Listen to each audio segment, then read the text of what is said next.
From the Center for Agricultural Profitability at the University of Nebraska-Lincoln, this is Nebraska Farmcast. I'm Ryan Evans. As one of many conservation practices available to farmers and ranchers, prairie strips can offer benefits to soil and water and can be a good option for lower yielding fields while providing financial benefits. To discuss more about prairie strips as an example of ecosystem goods and services, and research being conducted about the practice, I am joined by John Westra, professor and program leader in agricultural economics here at the University of Nebraska-Lincoln. Hey, John, thanks for being here. Oh, yeah. Thanks, Ryan. My pleasure. So we've spoken before about ecosystem goods and services. Can you just quickly review what is meant by these terms and then the two categories that these can often be divided into? Sure. So ecosystem services are kind of a umbrella term that encompasses a lot of things that our growers actually do right now and have done historically. So there's a category, there's a couple of ways to look at it. One is dividing them into different areas of what they're actually doing. So there's provisioning, which is basically providing food, so growing crops, raising livestock, those kind of things. Providing fresh water, for example, those are provisioning. Then there's regulating, which is basically cleaning water through filtration, those kind of things. Then there's cultural services like just having a beautiful vista, a nice scene out in the countryside, for example. So people value those. And then there's supporting services, which are like forming soil. So soil being developed in the ground. So that's one way to look at it. The other way is divide them into intermediate and final goods and services. So a final good or service would be, for example, if you were out fishing. So that is for bass, trout, walleye, whatever it may be. So that's kind of a final goods or service because that's something that you're going to directly consume as an individual. An intermediate good or service, ecosystem good or service would be the water filtration, purification systems or processes that are in the environment that help provide for a habitat for that fish to survive and thrive. So that's kind of an intermediate good or service. And you have a new article on our website for the Center for Ag Profitability, cap.unl.edu.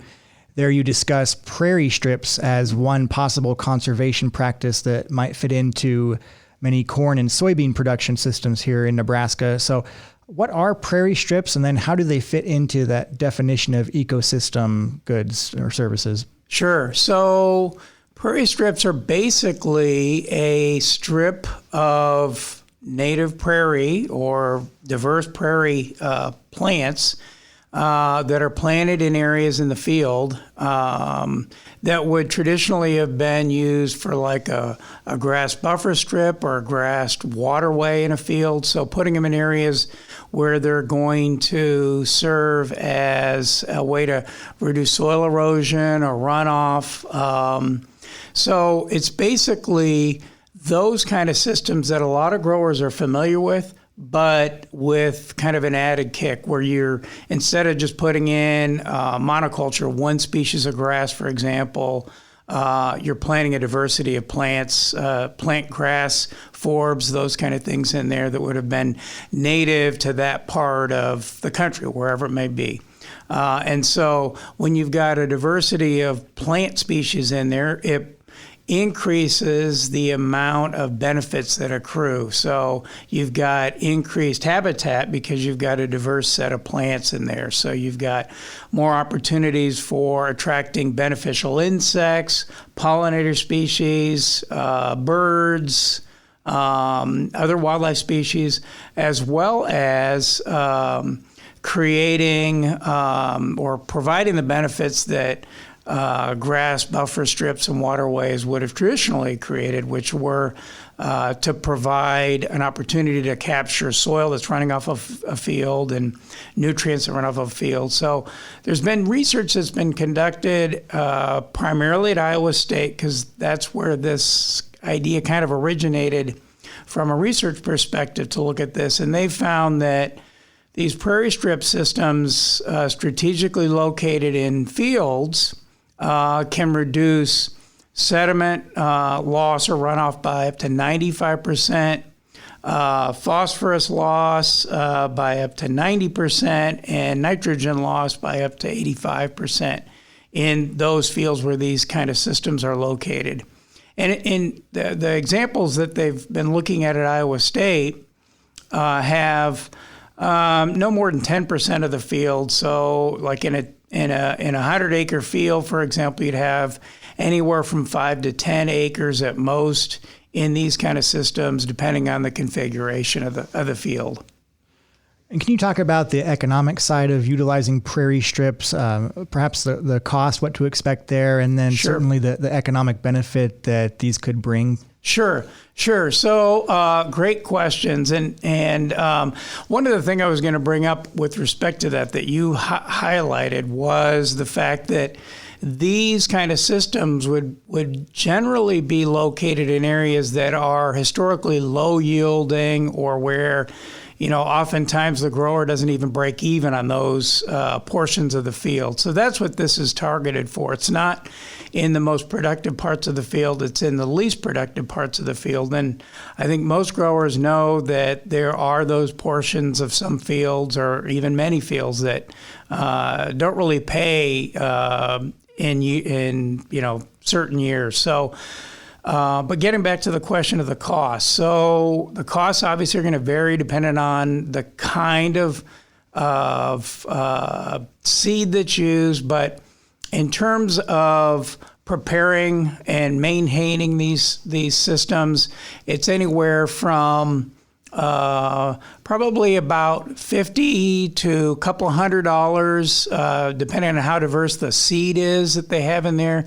And then it can be anywhere from $40 to $60 per year after that for maintaining it, depending on if they're using a mechanical way of managing the strips, or if they burn it, for example.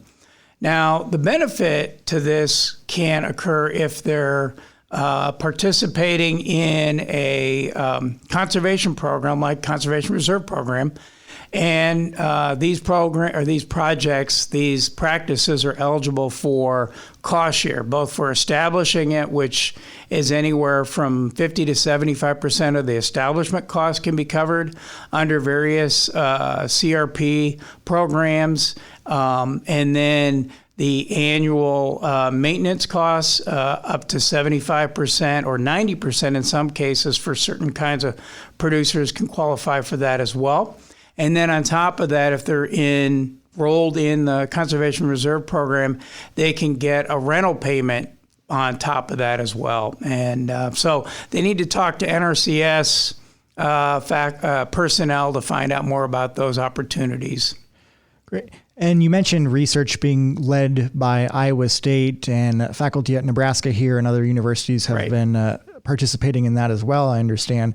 So where do you see that going, research into prairie strips and other conservation practices, even for producers over the next several years? What's happening at Nebraska here and elsewhere? Great question, Ryan. So some faculty at UNL recently received, well, let me backtrack a second.